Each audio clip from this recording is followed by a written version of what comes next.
So, tell us, what is gluten and how does it work? Okay, so gluten is actually a molecule that's found in foods such as bread, pasta, rye, barley, and they're often foods also that are high in carbohydrates. The gluten molecule is made up of a group of amino acids, and they form a large complex. So why gluten is so important recently is because it has been utilized as a fat loss diet. But as doctors, we've known about gluten for quite some time because we deal with patients who have a condition called celiac disease. Now, the celiac disease affects the small intestine.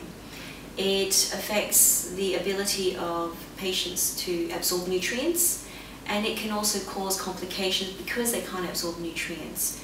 So anemia, cancer risk, diabetes, and multiple sclerosis are associated with celiac disease. Now, celiac disease is actually an autoimmune reaction to the gluten that's in food. Now, auto means self, and immune is the immune system. So the celiac exposure, the exposure to gluten in celiac disease causes your body to attack its own cells. And those attacks are targeted towards the small intestine, and that's why you have those symptoms.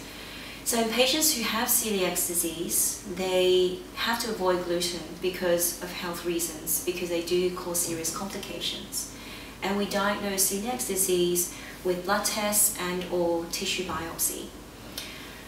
Now recently, because of the popularity of gluten-free diets as a tool for weight loss has become more popular, there are more and more people who are excluding gluten from their diets.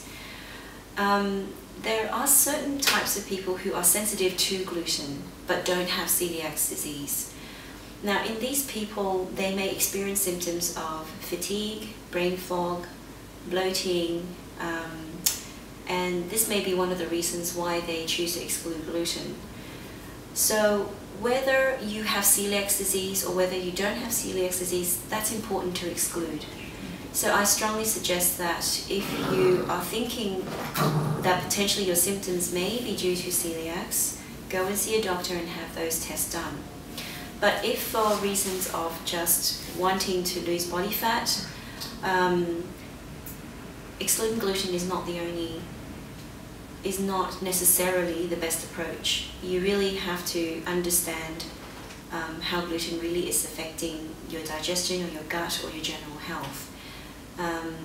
So there are some good and bad aspects of excluding gluten, but it has to really come down to the individual ability to digest gluten and to process it.